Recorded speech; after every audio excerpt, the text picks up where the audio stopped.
menarik kita berdua bicara tentang perempuan. Omong-omong tentang perempuan dan laki-laki, karena kan juga dua orang ini yang diciptakan Tuhan pertama kali. Kebetulan Mama ini lagi audit gender. Orang merasa bahwa kalau perempuan dan laki-laki kemudian bersatu itu ikatan. Bagi saya itu pembebasan. Pembebasan.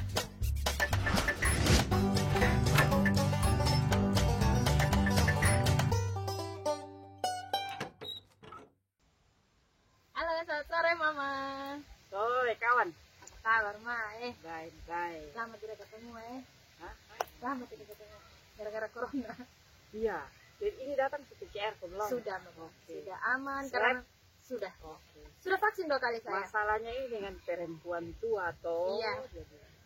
Jadi bicara dan menarik kita berdua bicara tentang perempuan. Tapi juga enggak tinggalan laki-laki. Ya, jadi bagus juga Mama kita omong-omong tentang perempuan dan laki-laki. Karena kan juga dua orang ini yang diciptakan Tuhan pertama kali. Kebetulan Mama ini lagi audit gender.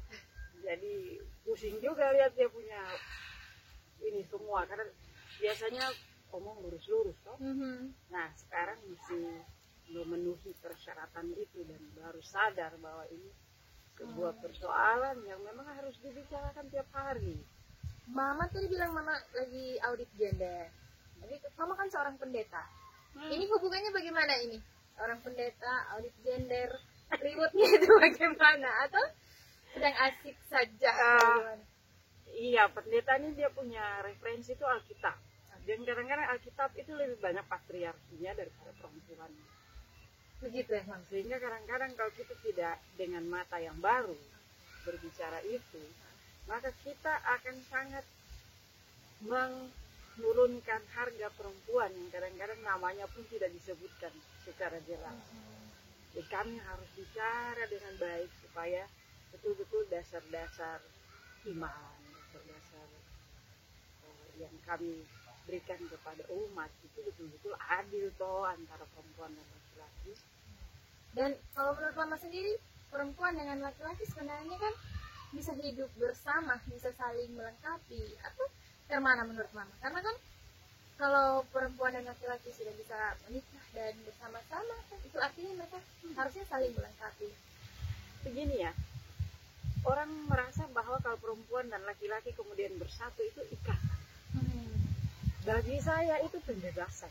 Pembebasan. Dari sebuah ikatan yang ada di dalam ikatan-ikatan kultural yang sudah diberikan kepada mereka. Laki-laki mesti begini, perempuan mesti begini. Tapi ketika mereka menikah, mereka itu harus bisa membebaskan diri dari kumpulan-kumpulan itu supaya mereka adil urus rumah tangga. Kalau tidak, oke, laki-laki dia bilang urusan di luar, perempuan hanya di dalam. Padahal sebetulnya perempuan juga bisa jadi pengusaha. Itu tuh pilihannya sekarang nih ya, banyak orang kemudian bilangnya begini, berkarir atau ibu rumah tangga. Kadang perempuan itu dikasih pilihan seperti itu. Itu bahasa penjajah itu. Kenapa mau bilang bahasa penjajah? Membila-bila. Bahwa perempuan itu udahlah, you manusia domestik, jadi you harus di dalam rumah saja, kami laki-laki yang di luar. Itu bahasa-bahasa zaman perang. Tapi kalau sekarang zaman ini kan sudah mau masuk kemerdekaan Indonesia, itu berarti perempuan laki-laki harus dibebaskan dari kungkungan kultural yang menyempitkan gerak mereka, ruang gerak perempuan. Terutama perempuan. Jadi jangan kasih pilihan perempuan, you mau jadi ibu rumah tangga atau berkarir. Itu dua hal yang dia bisa pilih secara bebas. Dia bisa pilih secara bebas. Dia kan perempuan itu yang memilih ya. Dan pastinya kalau ketika perempuan sudah memilih, misalnya dia memilih untuk berkarir Mama ya pastinya karena tadi Mama bilang pembebasan dari ikatan-ikatan, berarti suaminya atau si laki-lakinya juga harusnya mendukung. Betul. Dukungan suami itu adalah sebuah bentuk pembebasan terhadap kemanusiaan ciptaan Tuhan yang dikungkung oleh budaya-budaya yang dulu disebut patriarki itu. Maka laki-laki juga harus membebaskan perempuan dari kungkungan itu. non. Jadi ini nih menarik. Jadi kita bicara soal suami istri, laki-laki perempuan, tapi juga kena untuk anak muda. Betul. Jadi kan perempuan-perempuan muda sekarang ini ataupun laki-laki muda sekarang ini tuh harus jadi belajar dari ini. Betul. Jangan kemudian waktu kuliah ngekos nih mama, biasanya nih kita punya teman-teman dulu waktu saya kuliah itu punya teman cowok. Di kos itu bisa cuci baju, bisa setrika, bisa masak. Ya, tapi ketika mereka punya pacarnya yang lebih rajin datang ke sini, pacar ya, ceweknya, dan kemudian harus cuci kasih dia dan baju. kemudian kalimat yang dibilang because I love you. maka saya cuci bajumu. Iya. Alamak. Padahal kan, jadi kalau pacaran itu 80% bicara tentang kebebasan keuntungan kultural, 20% baru romantis. Itu dia keren. betul mama ya. Karena kan ketika cuci baju, cuci atau jaga anak, itu berdua lakukan. Itu menarik karena kemarin sempat ngobrol dengan Om Haris Almatang, juga dia bilang soal ini bahwa pacaran itu asik gitu ya, pacaran enak, dan menikah itu juga enak gitu ya. Betul. Tapi itu dia enaknya itu kalau kita sedang belajar bersama-sama, komitmen sama-sama, supaya terlepas dari pembebasan perempuan harus begini kerjaannya, laki-laki harus begini kerjaan. Kita bagi-bagi tugas. Jadi sejak pacaran tuh omong-omong sudah, bicara-bicara sudah. Ini kita dua mau pacaran saja atau mau menikah. Lalu kalau menikah ini adalah sebuah ikatan, jangan terpengaruh ikatan. Menikah itu adalah sebuah pembebasan, penciptaan Tuhan supaya dua-dua adil, damai, sejahtera dalam rumah tangga. Kalau dari pengalaman mama ya begini lama nih sebagai pendeta, sebagai seorang perempuan dalam isu-isu perempuan khusus atau perempuan migran tentunya, ataupun juga pasti ada laki-laki migran ya, atau laki-laki kepala keluarga tunggal, perempuan kepala keluarga tunggal. Hal yang paling bikin perempuan itu tidak bisa bikin apa-apa atau yang membuat dia kemudian terkungkung itu kenapa mama?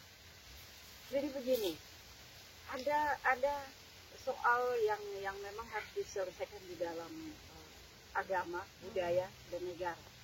Kalau negara itu atur regulasi ya. Kalau agama kan dia memberikan nilai-nilai. Adat itu juga sama. Tapi ini 3 tungku ini itu pekat dengan soal patriarki. Sehingga ketika patriarki ini zaman dulu perang itu memang untuk memproteksi perempuan.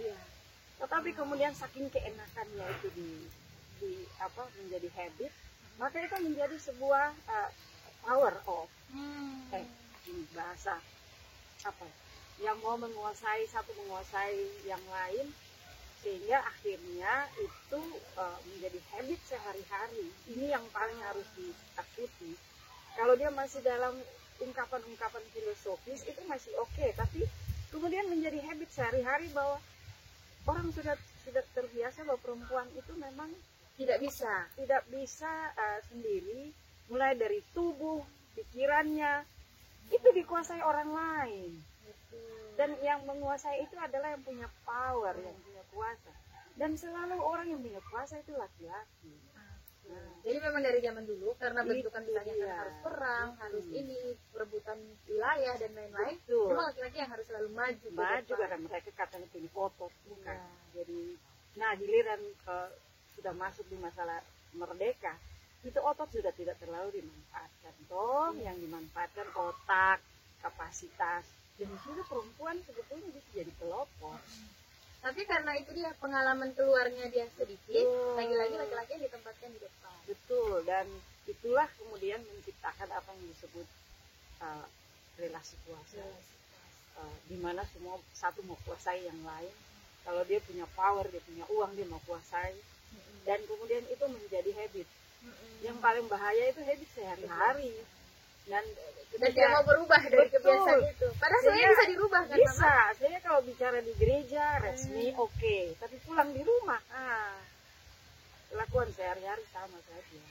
Tetap relasi kuasa, dan kemudian kalau di dalam rumah muncul kekerasan dalam rumah tangga sehingga ada perempuan orang tua tunggal. Kalau di ruang publik terjadi perbudakan modern, misalnya Ibu tadi bilang bahwa ada trafficking. Sebetulnya itu di situ titik. Trafficking ini sebenarnya kan siapa yang berkuasa, yang punya uang, dia yang menguasai, yang tidak berdaya. Dan selalu yang tak berdaya itu adalah orang yang memang tidak punya kuasa apa-apa. Dan kebanyakan perempuan. Karena memang pengalaman mama ya. Iya, karena perempuan ini dikuasai mulai dari tubuh, otak sama segala macam itu dikuasai oleh orang tuanya, dikuasai oleh laki-laki, dikuasai oleh suami, dikuasai oleh bahkan tua-tua adat, bahkan perempuan muda pun dikuasai oleh kakak laki-lakinya atau adik laki-lakinya. Menentukan semua. Menentukan. Dan kalau orang tua menasihatin, kau laki-laki, kau jaga kau punya kakak. Sebenarnya tidak masalah dengan nasihat-nasihat seperti itu, tetapi perspektifnya dan apa istilahnya kotaknya itu menempatkan perempuan sebagai yang lemah. Itu kalau pada soal orang yang melakukan ataupun berbicara tentang itu, dia punya perspektif yang egaliter. Tapi kalau dia punya perspektif di otaknya itu sudah ada, aku harus berkuasa, maka bahasa itu berubah menjadi bahasa menindas. Dan berdampak pada kelakuan sehari-hari. Jadi kawan-kawan, seminar boleh jutaan kali, tetapi tolong didiskusikan nih yang sehari-hari apa yang terjadi di rumah, terutama laki-laki dan perempuan. Kadang-kadang kita jago seminar, omongnya bagus-bagus, di rumah kelakuannya ya itu masih jadi tantangan juga ya Mama. Karena memang enak kok kalau punya kuasa untuk menguasai apalagi orang kuasa lain. Misalnya lebih ke malas. Mau ambil colokan saja tolong ambil. Adek. Saya bukan tangkap kata malas. Oke. Pokoknya yang sudah ready to wear, yang sudah jadi dalam budaya, lebih baik kita praktek itu saja daripada mau kritis. Betul. Atau mau berubah itu. Ini keluar dari zona aman ini tidak gampang tuh. Ini yang sudah aman-aman saja. Ini orang tua bilang begini. Yang perempuan ya sudahlah, saya ini harus belajar masak dan lain-lain. Sehingga memang tugas saya sendiri kadang-kadang menstigma diri saya. Ya memang tugas saya nanti besok-besok jadi istri saja. Nah itu kan sesuatu yang sudah siap jadi dan siap saji. Nah akhirnya kita malas. Dua-duanya jadinya satunya juga malas untuk belajar hal lain di luar domestik, yang satunya juga malas untuk belajar hal lain di luar dia punya publik, akhirnya dia kembali ke dalam dapur domestik. Jadi kalau bicara soal gender ini, percobaannya adalah malas untuk berpikir secara kritis dan keluar dari zona aman. Mau keluar dari zona aman, baik laki-laki maupun perempuan. Kadang-kadang perempuan juga justru yang melanggengkan relasi itu. Karena dia nyaman di situ. Because I love you. Kamu dong bapak yang pikir atau kakak nyong yang pikir beta di sini. Dia malas pikir. Kadang itu kita juga gitu. Dia malas pikir perencanaan ini bikin itu kan susah. Jadi tapi kalau kata malas itu pas. Karena semua orang mau yang siap saji saja, supaya gampang-gampang. Padahal nanti di ujung-ujung baru dia harus menyelesaikan dia punya anak di rumah tangga, dia punya ini, dan itu menjadi kasus kami di gereja, itu kasus pastoral yang tidak bisa diselesaikan dengan khotbah dari atas mimbar harus pendekatan pelan-pelan. Tapi Mama ini dengan dari zaman dulu sampai zaman sekarang ini tapi sudah ada juga atau memang contoh-contoh perempuan-perempuan yang bisa keluar punya pikiran cerdas. Bahkan di depan saya ini juga ini seseorang perempuan yang luar biasa. Dan jangan tiru karena saya berontak. Tapi berontak yang baik kan? Terbaik menurut Mama, tapi mungkin sebagian besar orang itu tidak baik ya Mama. Mungkin yang masih mengatakan waduh ini perempuan dia terlalu, orang timur bilang cakak didi. terlalu hoti ya, terlalu dia, dan itu tidak biasa bahkan bagi perempuan sendiri kadang-kadang menganggap sesuatu yang sangat tidak nyaman. Nah itu tuh hal-hal seperti ini contohnya pernah nonton film saya ya, karena di India contohnya itu mereka tidak punya toilet untuk perempuan harus keluar untuk cari toiletnya sendiri. Akhirnya ada satu perempuan yang frontal, dia bilang dia dari luar ya, dan nikah dengan cowok di situ, lalu kemudian dia harus menjalani kebiasaan itu. Akhirnya bilang saya mau pilih cerai, saya tidak mau, saya mau ada toilet di dalam rumah. kalau tidak ada toilet dalam rumah saya cerai. Akhirnya mereka cerai, tapi karena cowoknya juga mendukung, dia berusaha bikin toilet dalam rumah, dan itu dia harus menghadapi orang tuanya, masyarakatnya yang menentang itu semua. Tapi akhirnya mereka dua sepakat untuk buat begini. Kita udah buat semacam advokasi begitu ke pengadilan untuk cerai, dan ini harus dipublikasikan beritanya, menjadi keresahan semua orang. Jadi dia bilang begini, saya punya perceraian ini yang menjadi tanggung jawab, dan yang harus menjadi tanggung jawab itu adalah semua perempuan-perempuan di desa ini, karena tidak mau bersuara untuk kebutuhan yang harusnya memang kita dapatkan itu. Kawan, ini nih media itu penting. Dia akan mentransformasi, mengubah orang yang dari tadinya tidak berani menjadi berani. Kenapa orang ini bisa atau tidak? Jadi bersyukur juga ada milenial dan digital. Dan itu harus dikemas tuh Mama. Tidak hanya goyang-goyang saja, apa yang viral-viral yang seksi-seksi saja. Kemarin diajak main TikTok, saya bilang aduh bagus, cuma lebih baik kita ngobrol-ngobrol. TikTok juga bagus Mama, tapi pesannya itu yang kita juga harus taruh di dalam TikTok, tidak hanya sekedar tapi itu keren. Keren. Media-media yang keren. Dia bisa mencapai ribuan orang dalam sekejap. Karena semua orang menonton ulang. Ini kita harus TikTok di sini, TikTok untuk sesuatu yang habit sehari-hari. Saya concern di situ karena saya ikut berbagai seminar sebagai pembicara. Lama-lama bosan. Lalu kemudian beberapa pembicara terpaksa saya harus counseling. Ternyata dia bicaranya bagus, ternyata di rumah selesai itu ada masalah. Jadi bagi saya soal gender, soal perempuan dan laki-laki, pertama yang harus diselesaikan dan dirubah itu di kebiasaan sehari-hari di rumah. Mulai dari orang tua, bagaimana orang tua menjadi contoh ya. Iya gitu. Tapi jangan contoh saya, pemberontak. Tidak, itu kan namanya contohnya kayak tadi cerita tadi Mama. Kalau memang untuk hal yang baik dan memang perlu dikritiki, perlu kenapa tidak gitu. Kalau pengalaman Mama selama ini, ada tidak contoh cerita laki-laki muda ataupun orang tua laki-laki yang memang dia terbuka pikirannya untuk bisa mendukung perempuan itu bisa, anak perempuannya bisa, istrinya bisa, artinya bisa berkarir atau bisa di rumah sambil berkarir, apalagi hari ini ya memang semua harus dilakukan di rumah. Betul. Jadi saya belajar dari anak saya, anak laki-laki. Saya nggak ngajar dia untuk tapi satu kali dia mengkritik saya. Dia bilang, Mama, saya sudah punya pacar, saya mau bawa. Dan saya mau dukung dia. Karena tapi pacarnya juga masih sangat masih belum bisa move on. Saya mau dukung saja anak-anak Eben-nya. Sorry saya sebut di sini. Itu untuk jadi musician.